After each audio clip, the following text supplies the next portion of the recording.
What's going on, YouTube world and YouTube tribe? Welcome back to LilBigMan Gaming, bringing you that review for Monday Night Raw. That man, one hell of a way to start the show. But then, let me get into it. So, Bianca Belair started off. It wasn't like really a promo. It was almost, she was getting ready for the first match of the night. We found out that the first match was going to be Bianca Belair versus Becky Lynch for the Raw Women's Championship, but they had like a little promo, which was in the form of a backstage interview. So the interview as is if tonight is the night that the rivalry between Becky Lynch and herself comes to an end, and Bianca says that she'll be the first to admit that she wasn't ready for Becky Lynch at SummerSlam, and and she trained for basically to face Sasha Banks at SummerSlam, and then Sasha Banks didn't come, so now it's Carmella. So she's like, okay, she was ready to face Carmella, then out comes Becky Lynch. I think she didn't say out comes Becky Lynch. She said like before the bell could ring, Becky Lynch comes out and challenge, and it comes out and she's like, Becky Lynch is someone she really likes. So when Becky challenged her, she was like, okay, cool, this is Becky Lynch, this is the man. You don't quit. This is someone that you want to challenge. We want to challenge you. It could be your greatest test yet. But then she said, but 26 seconds later, she said, I'm sitting there here with no championship, thinking, what in the world just happened to me? But she said, but you know what? I will never regret her mistakes because those are only opportunities to make me stronger. She says that she's going to go out here and basically she always show up to show out, and she's going to go out there and beat Becky Lynch and become champion. So then she do her interest. Then you see that backstage again. This time Becky Lynch is being interviewed, and they was interviewing her about, the interview asked her about how does she feel about Becky Lynch, that she has to admit that Becky Lynch has had one hell of a year, her to the rise to the top. And she does admit that, yes, she has had one hell of a year in her rise to the top, but only because I wasn't there to stop her. And that she said, you know what, nobody knows what it's like to be me, to do what I do, to do what I did, climb up to the top, to do what I do, to stay at the top, and then, go off, have a baby, come back in the shape she did, and, do what she do. She said that people, she basically claimed that people, she was claiming that people boo her, and they don't understand what it's like, but that she's gonna go out here and prove why she's the man, and she's gonna prove that Bianca is nothing to her, and that she's gonna beat her to retain the title. So that's what we get. The match itself was excellent. It was stellar. Now, had we had this type of equivalent match at SummerSlam, where it was, even though Becky was last minute, but they had like a 20 to 25, maybe even 30-minute match, I would have been okay with Bianca losing the belt, how they did this the first time. But having her come out and lose in 26 seconds was just, that was kind of a slap to the face to Bianca after everything that happened, after the year that mentioned year that she had. But the match itself was good, had the great moments, great back and forth. At times you times it was like, oh, here go with Becky's gonna win. Oh nope, Here's where Bianca gonna win. Oh no, Becky. Oh no, Bianca. Oh. It was like back and forth. You didn't know who was gonna win. I had an inkling that who was gonna win, but it was a good match, and I'm hoping for the hope that the person I want to win wins. But in the end, thanks to some nefarious means, in the form of Bianca, I mean not Bianca, but Becky, basically removing the turnbuckle cover and using that to her advantage. I think she pushed Bianca into it, hit her head, and then rolled Bianca up and grabbing her tights at the same time. And 1, 2, 3 later, Becky Lynch is still your champion, and Bianca is in devastation defeat. Now, the only problem I have with this match was the finish itself. The match was so good, just let it have a pinfall or a submissive victory. If Becky was going to win, instead of having her use the nefarious means to continue to further the story, at least that's what it looked like, till we get on to what happened later on or so. It's like you did that in a way to basically further the story and have so Becky and Bianca can continue doing this dance until you all decide who was actually going to legit have another pinfall slash victory, submission victory or whatever over each other without nefarious means. But yeah, that's the only problem I had. I don't like the ending. That was an unnecessary ending to a good match. But it is what it is. Becky Lynch is your winner. But to keep the ball rolling, like they didn't know it was like just a small little interview, little backstage interview between Rey Mysterio and Austin Theory. You know, Austin basically saying how Rey Mysterio it really is his hero. He really do look up to him. But it's just a shame I didn't get that picture with you, that selfie with you last week. But I will get it this week after I beat you like I beat your son, and which was catapult this match, which would be the second match, would be Rey Mysterio versus Austin Theory. This match in itself was kind of good. It was like, well, not kind of good. It was good. It was. I like the fact that both of they had high flying moves. Austin Theory obviously had the power advantage, so he used that to his advantage at times. But Rey Mysterio, being a veteran, he used that, and they used some Eddie Guerrero, lie, cheating, stealing. But in the end, Austin Theory would get the win via DQ because Rey Mysterio basically had the match won. He had Austin Theory. He was getting ready to set Austin Theory up for the 619, but Austin Theory would reverse it. But then he would, or I think he was getting set up for a move, but he would reverse it, and then he would see Dominic, and he would taunt Dominic. Or not? No, this is not what he taunted. I'm sorry. This is where he did like a baseball slide kick to Dominic because Dominic had earlier in the match had basically when Austin Theory they had Rey Mysterio on his shoulders, Dominic would grab his father's feet and like whip it around so that Rey Mysterio could like reverse the version of Austin Theory carrying him into like a DDT. So for payback, he would basically like hit like I said, hit him with a baseball slide, and thus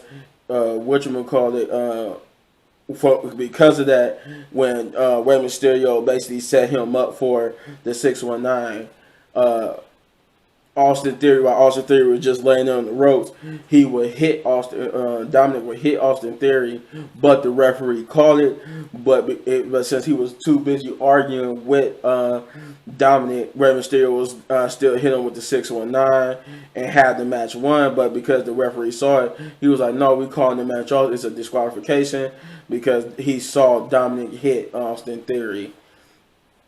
And basically, Austin Theory would win the match via DQ, and he actually did like a selfie while with him going up the ramp, and he would go like this, and you could see Rey Mysterio and Dominic in the background arguing about how the match went. We would get Seth Rollins promo he starts by saying, "You guys know me. I'm not the person to come out here and toot his own horn. I came out here because I have a purpose." Uh, he said, "But since I'm out here."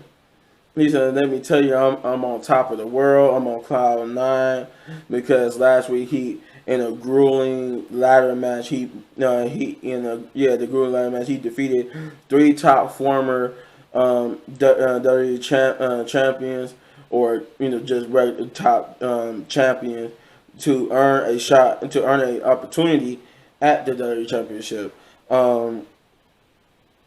He said, "I gotta tell you, it feels good." So then he says, "Feels good." I mean, it feels right, doesn't it? I mean, it's my it's my show. It is Monday Night Rollins. He refers to Raw as Monday Night Rollins, but then he would tell the crowd they want to as he got the contract in his hand, he wanted to go through some of the fine print with the crowd, but Big E would come out. And Big E did get kind of the story mixed up here. I like that how Big E said that he came out last week to congratulate Seth Rollins and shake Seth Rollins' hands. And you see Seth Rollins like, oh my God, I'm like, dang it, Big E. Because now I have to agree with Seth Rollins. You did kind of mess that up because Seth Rollins was the one who, when he won the match, he tried to shake your hand and you didn't want to shake his hand. So, but yeah, he did come out and said, like, I tried to shake your hand and congratulate you on winning the ladder match last week. And Seth Rollins responds by telling him that you got that kind of backwards. I was the one who came out and challenged you for that title, and what you do, you tell me I have to earn it. And then he said, and then he pointed out that, like I just said, after the match, I was the one who tried to shake your hand, and you wouldn't shake mine. And he said, "Let me tell you, after what you did last week, I lost a little bit of respect for you, man." And then they started talking about, I think Seth Rollins was told Biggie that you don't want the responsibilities of being a champion because, let's face it, you're not really cut out to be the face of Monday Night Raw. And that he said, but he is. But then Kevin Owens come out and he started talking about how everybody talking about how they're the face of Monday Night Raw, how Seth Rollins thinks he's the face, how Big E thinks he's the face, and how he said she hear Bianca Belair. He mentioned Bianca and Becky, and he said everybody got a very, very good claim. He mentioned how most of these people got a good claim except for Seth Rollins. Most of the people do actually have a good claim to say that's why they the face of Monday Night Raw, especially Big E and Bianca. I mean, not Big E and Bianca, but Big E and Becky, because they're the champions. But he said he just wanted to remind everybody that himself is the face was once the face of Monday Night Raw and should be included in that conversation as the face of Monday Night Raw because of what his former status was, and that he said, so what, I didn't win the ladder match last week, but I do what I always do, that every time I lose or have a setback, because he said last week wasn't really my night, and he said, let's be honest, this past year haven't really been my year, but he said, that's why I tell people to keep fighting, because he said it's not just a slogan on a t-shirt. It's something I really do believe, because when you down and out and you just not having the best time, you get yourself up, you dust yourself off, and you keep fighting. And he said that's what I do. And he said since we're on the object of fighting, since you do not want to face Big E tonight for the WWE title, then why don't you get the hell out of the ring and I face Big E right here tonight in a one-on-one match. And no, he didn't say for the title, but he did say in a one-on-one match.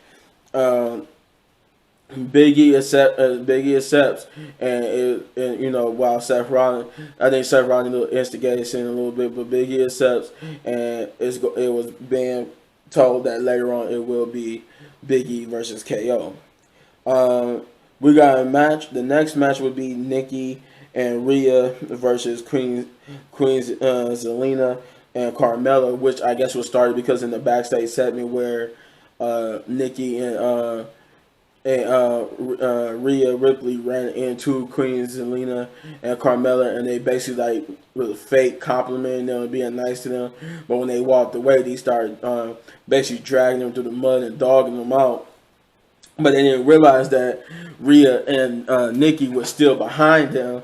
So they, Rhea's like, "Hey, I'm not gonna let you talk about Nikki like that. I'm gonna let you do that." And she said, despite what you said, Nikki, like, despite what you say, I think my mask is pretty cool, unlike the one Carmella be wearing. And basically they challenged them to a match, which this match took place because of that. And this match was pretty good. I ain't gonna lie. It's nice to see Nikki and Rhea back on TV getting something to do. And but I see they giving hard since Zelina won the Queen of the Ring or the Queen's Crown tournament. She's getting a nice fair push, and her and Carmella ended up picking the win here. I hate that they made Carmella wrestle in that mask, because that mask is awful. But that's a whole nother story for a different time. But yeah, Zelina and Queen Zelina and Carmella got the win here. This match was pretty good. Then it was alright. Besides, Carmella and the mask, pretty much was a good solid match. Yeah. So we move on to Finn Balor versus Chad Gable. There was a backstage segment with Chad Gable and Biggie where Chad pretty much looked like he was trying to offer his services to Biggie, but Biggie wasn't having it, saying he doesn't want to be like a mindless brute like Otis. But he said, you know what, I could have changed you like I changed Otis, but you want to continue what you're doing, being a stupid idiot like your friends. Fine, then go out there and watch the master Chad Gable, because he referenced how he just got his master degree and stuff. So he basically said watch how he gonna go handle Finn Balor, to which this match got to a start, and this match was pretty good. I ain't gonna lie, Chad Gable puts on a good match, so I can't. None of his matches are bad. It just don't really have any meaning to it. Aside when they trying to compete for like the tag team championship, but like him just 1-on-1 with Finn Balor really didn't have no meaning, but other than to just put on a good match. And for that, I say it was a good match. It did. Finn Balor and Chad went at it. They had some good moves in. I think Chad did a moonsault off from the top ropes, which was a good spot.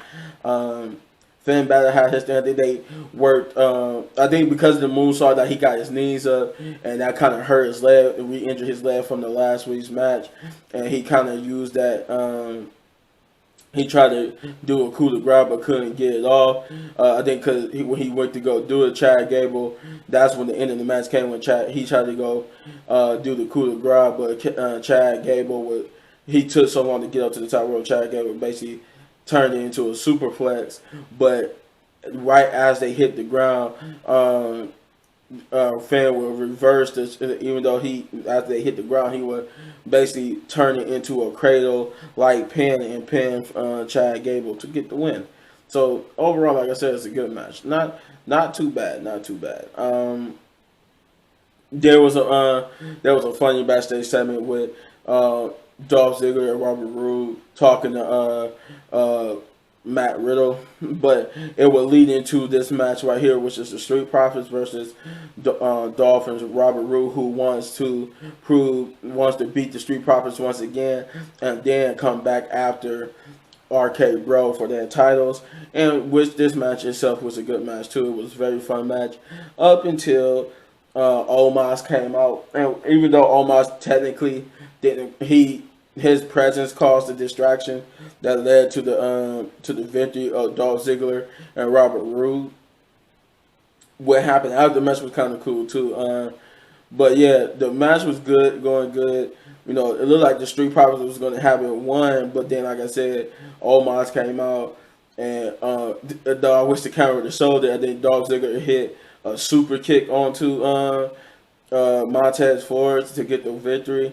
But I think while Rude and Dolph would get out the ring, they almost proceeded to destroy the Street Profits. And yeah, I think he went to go. Yeah, he was just destroying the Street Profits, and then Robert Roode just got out. And then you know, Matt Riddle not being the good guy he is, he's like, you know what, I gotta go do something, Randy, and I can't, just sit here and watch. So he went to go try to help the Street Profits and end up getting destroyed too. You saw Randy like, no, don't do it. He like, he like, dang it, I didn't want you to go over there, but he went over there, tried to help, and ended up getting destroyed himself. And you see Randy over there just having a fit, and then you see him like almost like, come on, you want to do this, come on. And he's like, no, I'm not mad at you, big guy. I'm mad. I'm pissed at my partner. And then it's like Randy started cussing into himself because they had to kind of bleep it because he would start saying cuss words. You want to do this? Let's go.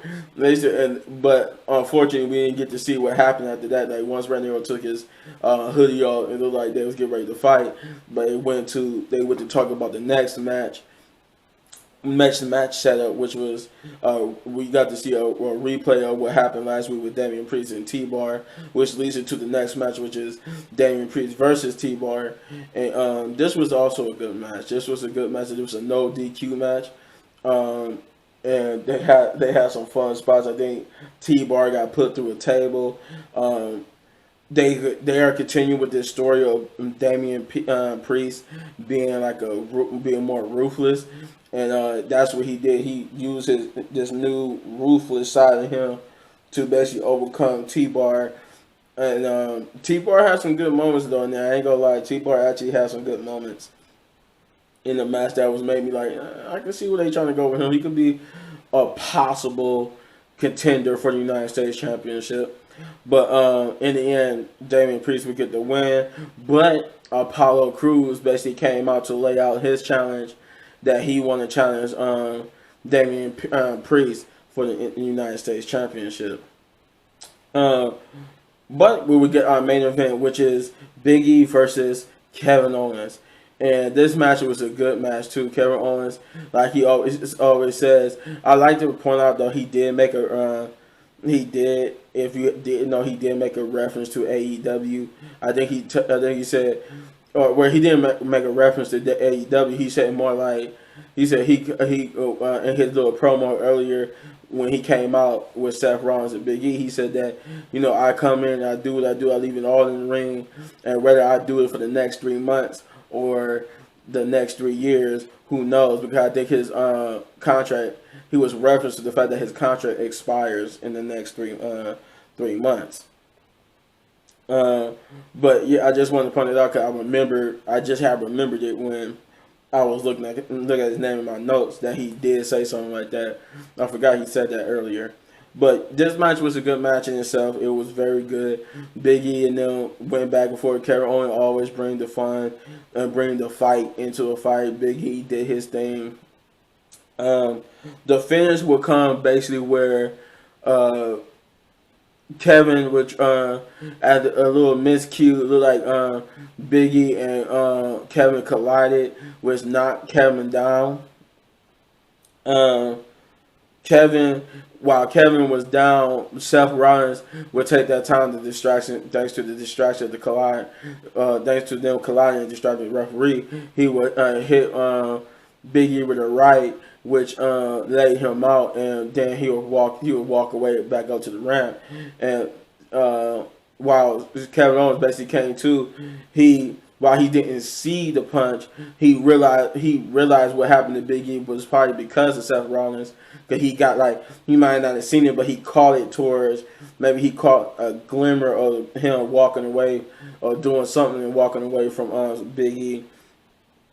And because he kept looking at Seth Rollins like he knew he did something, but then he was like, dang it, what do I do? What do I do?